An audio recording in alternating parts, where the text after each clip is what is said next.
High court द्वारा याचिका खारिज किए जाने के बाद अरविंद केजरीवाल ने सुप्रीम कोर्ट में उस फैसले को चुनौती दी और कहा कि ईडी के द्वारा ही की गई गिरफ्तारी अवैध है। केजरीवाल की याचिका का जवाब देते हुए ईडी ने कई बड़े खुलासे किए और कहा कि मनी लॉन्ड्रिंग के मामले में दिल्ली के सीएम की गिरफ्तारी वैध है और सबूतों के आधार पर अपराध करने वाले किसी भी व्यक्ति को गिरफ्तार किया जा सकता है, चाहे वो कितना भी बड़ा क्यों न हो।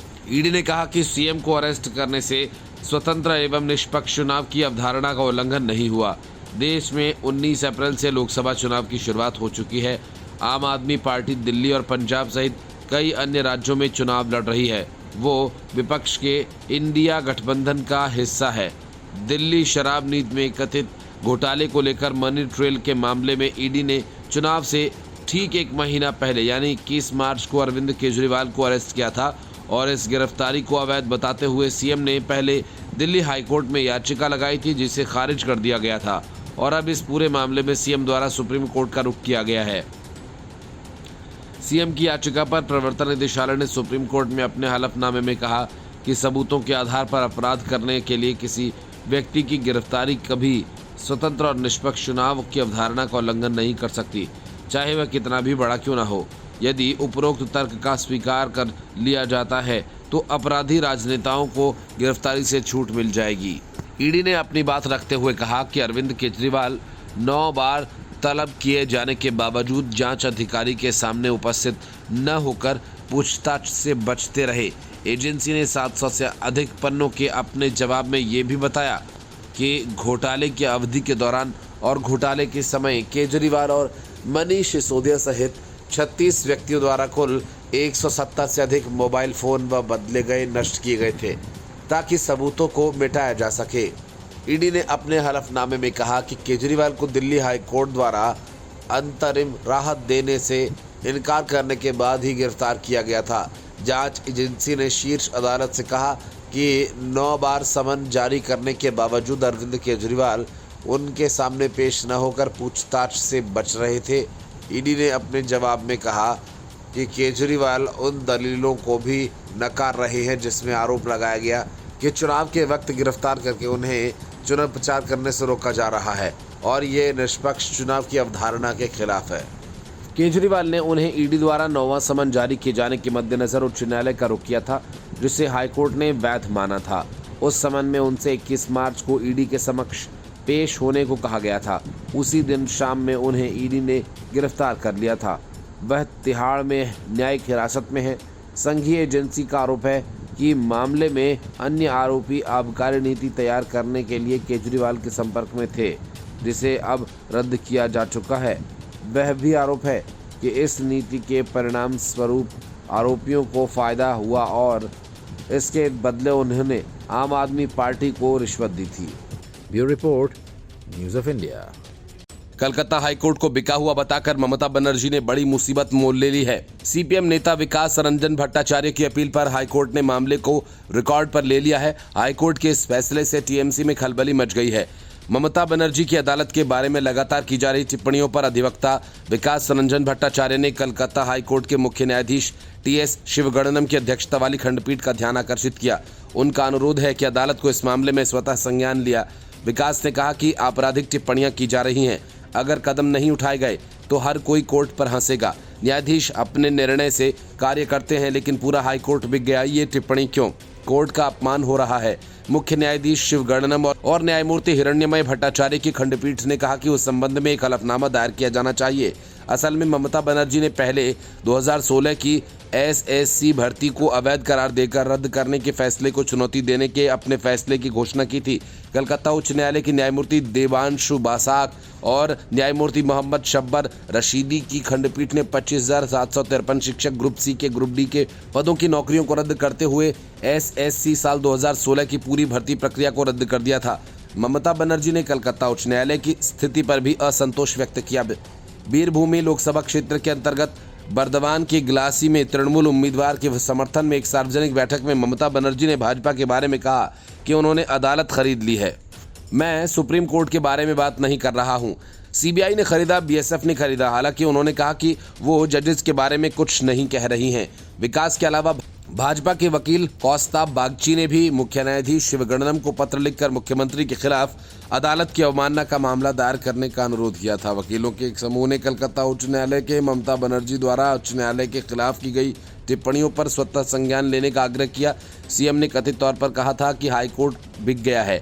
ये टिप्पणी कथित तौर पर नकदी के बदले स्कूल्स में नौकरी मामले में अपने फैसले में लगभग 25,000 शिक्षकों की नियुक्ति को रद्द करने के उच्च न्यायालय के फैसले के मद्देनजर की गई थी।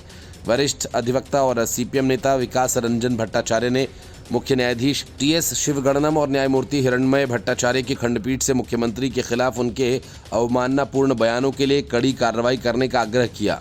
भट्टाचार्य ने प्रस्तुत किया कि मैं प्रार्थना कर रहा हूं कि स्वतः संज्ञान लिया जाए जब तक कोर्ट इस पर सख्त नहीं होगा। अगर मुझे आपराधिक अवमानना याचिका दायर करनी है तो मुझे महाधिवक्ता की अनुमति लेनी होगी, जो किसी भी समय नहीं दी जाएगी। मैं एक हलफनामा दायर कर सकता हूं। ये बयान है, लेकिन कृपया इस पर संज्ञान लें, अन्यथा हर अदालत हम पर हंसेगी। क्या हो रहा है? हम आधी रात की मेहनत के बाद माननीय न्यायालय के समक्ष मामले को सुनवाई नहीं कर पा रहे। अब कोई आरोप लगा रहा है कि उच्च न्यायालय और पूरे जनता की नज़रों में अदालत को नीचा दिखाने के लिए मुख्यमंत्री बनर्जी द्वारा लगातार ऐसे बयान दिए जाते रहे हैं।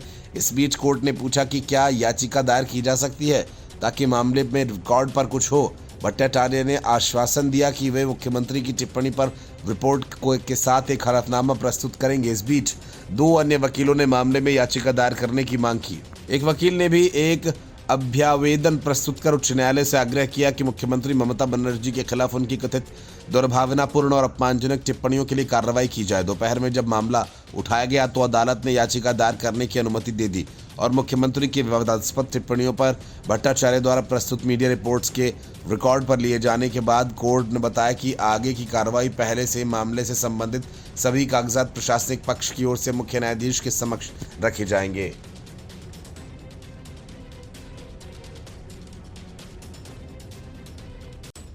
लोकसभा चुनाव 2024 से पहले कांग्रेस की हालत हर दिन पतली होती जा रही है। कब कौन पार्टी छोड़कर निकल जाए इसका अंदाजा कांग्रेस को भी नहीं है। कन्याकुमारी से कश्मीर तक राहुल गांधी के साथ भारत जोड़ो यात्रा में लगातार जो नेता शामिल रहे, यात्रा पूरी हुई, मोहब्बत की दुकान खुली, तब तक वो नेता लगातार साथ रहे। खुश होकर कांग्रेस ने उस नेता को पार्टी का महासचिव तक बना, लेकिन अब न जाने क्या हुआ, वही नेता कांग्रेस छोड़कर बीजेपी में शामिल हो गया। हम बात कर्नाटक के वरिष्ठ कांग्रेस नेता डॉक्टर सुश्रुत गौड़ की कर रहे हैं, जो अब बीजेपी में शामिल हो गए हैं। खास बात यह कि गौड़ ने कन्याकुमारी से कश्मीर तक पार्टी के पूर्व अध्यक्ष राहुल गांधी के साथ भारत जोड़ो यात्रा में भाग लिया, मोहब्बत की दुकानें खुलवा दी। उसी ने कांग्रेस पर गंभीर आरोप लगाते हुए पार्टी से इस्तीफा दे दिया। गौड़ ने भाजपा का दामन थामा। खास बात यह कि उन्हें हाल ही में कर्नाटक प्रदेश कांग्रेस कमेटी का महासचिव बनाया गया था। गौड़ के इस्तीफे को लेकर कर्नाटक कांग्रेस के प्रवक्ता H.A. वेंकटेश का कहना है कि गौड़ के जाने से मैसूर में कांग्रेस को खास असर नहीं पड़ेगा, क्योंकि वो पार्टी में सक्रिय नहीं थे। बीजेपी में शामिल होने के बाद गौड़ ने कहा कि वो प्रधानमंत्री नरेंद्र मोदी, केंद्रीय गृह मंत्री अमित शाह और राष्ट्रीय अध्यक्ष जगत प्रकाश नड्डा के विजन से प्रेरित थे। उन्होंने कहा कि मेरा लक्ष्य लोगों की सेवा करना है और मुझे लगता है कि मेरा सपना पूरा होने के लिए भाजपा सबसे अच्छी पार्टी है। गौड़ की एंट्री से भाजपा को एक और वोक्का लिग्गा नेता मिल गया। उन्होंने कहा कि भाजपा में सही लोग हैं, वो सही जगह है और लोगों को मौका देने के लिए जानी जाती है, जो समाज के लिए प्रतिबद्ध हैं। उन्होंने दावा किया कि कांग्रेस गंदी तरकीबों के साथ जाति के आधार पर समाज को बांट रही है। भाजपा के चुनाव प्रभारी राधा मोहन दास ने गौड़ा को भाजपा की सदस्यता दिलाई और इस दौरान पूर्व डिप्टी सीएम CN अश्वत्थ नारायण भी मौजूद रहे। आम आदमी पार्टी को इस बात का अंदाजा है कि पार्टी के पार्षद बड़ी संख्या में बगावत के लिए तैयार बैठे हैं। इसके पीछे एसएमडी का 1 साल का कार्यकाल रहा, जिसमें पूरे साल आम आदमी पार्टी सिर्फ जिंदाबाद मुर्दाबाद करती रही और काम के नाम पर कुछ नहीं किया। यहां तक कि स्टैंडिंग कमेटी तक नहीं बन सकी। इसी वजह से पार्टी से बगावत करते हुए 2 पार्षदों ने डिप्टी मेयर के पद के लिए अपना नामांकन भी कर दिया। आम आदमी पार्टी के मेयर और डिप्टी मेयर का चुनाव हारने का अंदेशा है, इसलिए सौरभ भारद्वाज ने प्रेस कॉन्फ्रेंस कर LG पर, बीजेपी पर ताबड़तोड़ आरोप लगा दिए। सौरभ ने कहा कि चुनाव के लिए प्रोजाइडिंग ऑफर की फाइल मेरे पास भेजी नहीं गई। प्रक्रिया यह है कि फाइल पहले मेरे पास आती है और फिर मैं उसे CM के ऑफिस भेजता और वहां से वो फाइल LG के पास जाती, लेकिन इस बार फाइल डायरेक्ट LG के पास भेजी गई क्योंकि नीयत बेईमानी की है। सौरभ भारद्वाज ने अपने हिसाब से पूरी प्रक्रिया बता दी। फाइल सौरभ सीएम के पास भेजते, लेकिन सीएम का तिहाड़ की हवा खा रहे हैं। फिर इस फाइल को लेकर केजरीवाल कैसे एलजी के पास भेजते? जाहिर है कि फाइल केजरीवाल के ऑफिस में अटक जाती और मेयर का चुनाव टल जाता। एक तरह से सौरभ यही चाहते थे, लेकिन ऐसा नहीं हुआ। तो सौरभ भारद्वाज ने एलजी की केरल यात्रा से लेकर चंडीगढ़ मेयर के चुनाव तक की कहानी दोहरा दी। सौरभ भारद्वाज ने एक प्रेस कॉन्फ्रेंस करते हुए दिल्ली के मेयर चुनाव के लिए अब तक प्रिसाइडिंग ऑफिसर के नियुक्त न होने को लेकर उपराज्यपाल वीके सक्सेना पर निशाना साधा। उन्होंने कहा कि 26 अप्रैल दिल्ली में मेयर का चुनाव होना है और एलजी साहब केरल में छुट्टियां मना रहे हैं, वहां पादरियों से मिल रहे हैं। प्रेस कॉन्फ्रेंस की शुरुआत में सौरभ ने कहा कि चंडीगढ़ के अंदर जो मेयर के चुनाव हुए उसके अंदर किस तरह से भाजपा ने वोटों के अंदर बेईमानी करके अपना मेयर चुनने की कोशिश की और उस पूरे षड्यंत्र के अंदर जो मुख्य किरदार सबसे बड़े विलन सामने आए वे थे उस मेयर के इलेक्शन के प्रिसाइडिंग ऑफिसर अनिल मसीह, जो कैमरे की तरफ देख रहे थे। और तब ये सब जानते हैं कि अगर मेयर का चुनाव है तो उसके अंदर वोटों की चोरी करने के लिए जो मुख्य सूत्रधार होता है वो प्रिसाइडिंग ऑफिसर होता है, जो उस पूरे चुनाव को कराता है। उन्होंने पीठासीन अधिकारी की नियुक्ति से संबंधित फाइल सीधा उपराज्यपाल कार्यालय भेजने पर सवाल उठाते हुए कहा कि जो प्रिसाइडिंग ऑफिसर की फाइल यूडी मिनिस्टर यानी कि चुनी हुई सरकार के मंत्री यानी कि मेरे पास आनी थी, मेरे माध्यम से मुख्यमंत्री कार्यालय और वहां से फिर एलजी कार्यालय को जानी थी, उस फाइल को चोरी छिपे मुझे बिना भेजे एलजी साहब को भेजा गया। ये चोरी क्यों की जा रही है? यही पर्दे के पीछे क्या छिपाया जा रहा है? सुना है एलजी साहब केरल भ्रमण पर गए हैं और एक अखबार में मैंने पढ़ा कि वो जगह जगह वहां पर चर्च है जहां उनके पादरियों के साथ मीटिंग कर रहे हैं। ऐसा मैंने पढ़ा। मुझे नहीं मालूम कि वो केरल में क्या कर रहे हैं, मगर यहाँ केरल से ज़्यादा ज़रूरी काम दिल्ली में रुके हुए हैं और यहाँ पर प्रिसाइडिंग ऑफिसर अभी तक नियुक्त नहीं हुआ। उन्होंने कहा कि ऐसा लगता है कि भारतीय जनता पार्टी की केंद्रीय सरकार की कोई नई साजिश है ताकि दिल्ली में मेयर के चुनाव या तो हो ना और हो तो बेईमानी से। Report news of India. America जा जाकर सैम पित्रोदा से राहुल गांधी जितना कुछ सीख समझ कर आए, कांग्रेस ने उसे अपने घोषणा पत्र में शामिल कर लिया और राहुल गांधी ने रैलियों में बोलना भी शुरू कर दिया। जितना कुछ राहुल गांधी ने कहा कांग्रेस का भट्टा बैठाने के लिए उतना ही काफी था, लेकिन अमेरिका में बैठे बैठे सैम पित्रोदा को लगा कि वक्त पूरी व्याख्या का है, इसलिए उन्होंने कांग्रेस को चुनावी वादों की व्याख्या कर डाली। तो पलटकर पीएम मोदी ने जोरदार हमला करते हुए कहा कि कांग्रेसी लूट जीवन के साथ भी जीवन के बाद भी। फिर क्या था? कांग्रेस में हड़कंप मच गया। सैम पित्रोदा ने अमेरिका का हवाला देते हुए कहा था कि वहां पर विरासत टैक्स है और किसी के भी मरने पर 55% दौलत सरकार की हो जाती है, उसके परिजनों और बच्चों को 45% संपत्ति ही मिलती है। ये अच्छा नियम है और भारत में भी इस पर बहस की जरूरत है। इसे लेकर विवाद खड़ा हो गया तो अब पार्टी में उसके बयान से ही पल्ला झाड़ना शुरू कर दिया। इसके अलावा सैम पित्रोदा ने भी सफाई देते हुए कहा कि उनके बयान को गलत तरीके से पेश किया गया। कांग्रेस के वरिष्ठ नेता जयराम रमेश ने सोशल मीडिया प्लेटफॉर्म एक्स पर लिखकर सैम पित्रोदा के बयान को उनकी निजी राय बताया। जयराम रमेश ने कहा कि सैम पित्रोदा मेरे सहित दुनिया भर में कई लोगों के लिए गुरु, मित्र, दार्शनिक और मार्गदर्शक के समान रहे हैं। उन्होंने भारत में विकास के कई महत्वपूर्ण योगदान दिए हैं। वे इंडियन ओवरसीज कांग्रेस के अध्यक्ष हैं। पित्रोदा जी खुद उन मुद्दों पर खुलकर अपनी बात रखते हैं जिनके बारे में वे बोलना जरूरी समझते हैं। लोकतंत्र में एक व्यक्ति अपनी बात रखने, चर्चा करने और व्यक्तिगत विचारों को लेकर बहस करने के लिए निश्चित रूप से स्वतंत्र भी होता है। और इसके आगे जयराम रमेश ने सैम पित्रोदा से पल्ला झाड़ते हुए लिखा कि इसका मतलब ये नहीं कि सैम पित्रोदा जी के विचार हमेशा भारतीय राष्ट्रीय कांग्रेस की पोजीशन को दर्शाते हैं। कई बार उनके विचार अलग होते हैं। अब उनकी टिप्पणियों को सनसनीखेज बनाकर दूसरे संदर्भ में पेश किया जा रहा है। ऐसा प्रधानमंत्री नरेंद्र मोदी के दुर्भावना और नफरत से भरे चुनाव अभियान से ध्यान भटकाने के लिए जानबूझकर किया जा रहा है, जो सिर्फ और सिर्फ झूठ पर आधारित है। Bureau report, news of India. Lok Sabha चुनाव में आरक्षण एक मुद्दा बन गया है। कांग्रेस सहित इंडी गठबंधन में शामिल आम आदमी पार्टी टाइप दल लगातार आरोप लगा रहे हैं कि बीजेपी अगर सत्ता में आई तो ओबीसी को मिलने वाला आरक्षण खत्म कर देगी। बीजेपी पर आरोप लगाकर कांग्रेस ने चुपके से कर्नाटक में ओबीसी का हक छीनकर मुसलमानों में बांट दिया। इस बात से तब पर्दा उठा जब पहले पीएम मोदी ने कांग्रेस पर आरोप लगाया कि वो एससी, एसटी और ओबीसी का हक मारकर मुसलमानों को देना चाहती है। इस बीच राष्ट्रीय पिछड़ा वर्ग आयोग का बयान आया जिसमें उसने बताया कि कर्नाटक में शिक्षण संस्थानों और नौकरियों में मुसलमानों को आरक्षण मिल रहा है। आयोग ने प्रेस रिलीज जारी कर बताया कि कर्नाटक में मुस्लिमों की सभी जातियों और समुदायों को सरकारी नौकरी एवं शिक्षण संस्थानों में आरक्षण दिया जा रहा है। हंसराज अहीर ने कहा कि हमने इसे लेकर कर्नाटक सरकार से पूछा था कि आखिर किस आधार पर यह कोटा दिया जा रहा है। इस पर हमें कोई ये सही स्पष्टीकरण नहीं मिला है। आयोग के अध्यक्ष हंसराज गंगाराम अहीर की ओर से जारी बयान में कहा गया कि कर्नाटक सरकार के नियंत्रणाधीन नौकरियों और शिक्षण संस्थानों में प्रवेश में आरक्षण हेतु कर्नाटक के सभी मुस्लिम धर्मावलंबियों को ओबीसी की राज्य सूची में शामिल किया गया। इसके आगे लिखा है कि कर्नाटक सरकार के पिछड़ा वर्ग विभाग ने राष्ट्रीय पिछड़ा वर्ग आयोग को लिखित रूप से बताया कि मुस्लिम और ईसाई जैसे समुदाय न तो जाति हैं और न धर्म। कर्नाटक में मुस्लिमों की आबादी 12.92% है। राज्य में मुस्लिमों को धार्मिक अल्पसंख्यक माना जाता है। यही नहीं, राष्ट्रीय पिछड़ा वर्ग आयोग ने कर्नाटक में मुस्लिमों को मिलने वाले आरक्षण की नियमावली के बारे में भी विस्तार से बताया। आयोग ने बताया कि कर्नाटक में कैटेगरी 1 के तहत 17 मुस्लिम जातियों को शामिल किया गया, जो 4% ओबीसी कोटे के तहत आवेदन कर सकती हैं।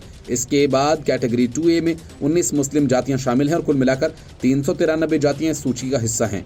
इसके तहत 15% ओबीसी कोटा मिलता है। इसके बाद कैटेगरी 2B के तहत 4% आरक्षण मिलता है, जिसमें मुस्लिम समुदाय की सभी जातियां शामिल हैं। Bureau report, news of India. Tamil Nadu की सभी 39 सीटों पर चुनाव पहले चरण में ही संपन्न हो गए। सारा गुणा भाग करने के बाद डीएमके ने आखिर कबूल कर लिया कि चुनाव में डीएमके बेहतरीन प्रदर्शन नहीं कर पाएगी और बीजेपी एक बड़ी ताकत बनकर राज्य में उभरेगी। डीएमके के इस कबूलनामे के बाद इंडी गठबंधन और खास तौर से कांग्रेस में खलबली मच गई है, क्योंकि कांग्रेस ये उम्मीद लगाए बैठी थी क्योंकि दक्षिणी राज्यों में इंडी गठबंधन और कांग्रेस का प्रदर्शन शानदार रहेगा, लेकिन हुआ इसके उलट। इंडी गठबंधन के सबसे मजबूत गढ़ में ही उसके पुर्जे बिखरने लगे। सत्तारूढ़ द्रमुक पार्टी में प्रदेश में हुए चुनाव का आंतरिक विश्लेषण किया गया। साथ ही पहली बार माना है कि वह भी 39 सीटें नहीं जीतेंगे, जबकि भाजपा के नेतृत्व वाले एनडीए को कुछ सीटें मिल सकती हैं। 19 अप्रैल को लोकसभा चुनाव के पहले चरण के दौरान राज्य भर में हुए मतदान में भाजपा ने अच्छा प्रदर्शन किया। तमिलनाडु में भाजपा का पीएमके और एएमएमके के साथ गठबंधन है। द्रमुक नेतृत्व ने ये मूल्यांकन सभी जिलों में सचिवों की रिपोर्ट मांगने के बाद किया। इन जिला सचिवों ने मतदान को लेकर स्थानीय पार्टी नेताओं से सूचनाएं एकत्रित की थी। द्रमुक के एक वरिष्ठ नेता ने बताया कि ये पार्टी का आंतरिक अध्ययन है। इस संबंध में सारा फीडबैक हमारे जमीनी काडर से लिया गया है। हमने द्रमुक को मिलने वाली सीटों का पूरा आकलन किया, लेकिन सभी सीटें जीतना मुश्किल है। द्रमुक नेता ने यह भी दावा किया कि कई सीटों पर भाजपा के वोट तो जरूर बढ़ेंगे, लेकिन उसे सीट एक भी नहीं मिलेगी।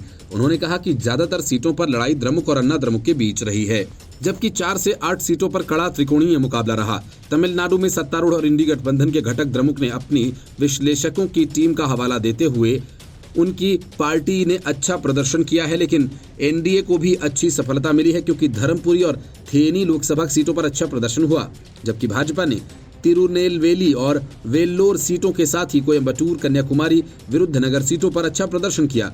और इसके अलावा अंबुमणि रामदास की पत्नी सौम्या अंबुमणि राजग प्रत्याशी हैं और एएमएमके के प्रमुख टीटीवी दिनाकरण थेनी से कि वर्ष 2019 के लोकसभा चुनाव में द्रमुक गठबंधन सरकार केवल थेनी सीट नहीं जीत पाई। तमिलनाडु की 2019 की तुलना में करीब 4% कम मतदान हुआ है। तमिलनाडु की रवायत रही है कि कम मतदान सत्तारूढ़ पार्टी के लिए हानिकारक साबित होता है। लगता है कि तमिलनाडु में इस बार के चुनाव में भी यही परंपरा कायम रहेगी। नहीं तो डीएमके इतना खुलकर कभी नहीं कहती कि राज्य में एनडीए कुछ सीटों पर बेहतर प्रदर्शन कर सकती है।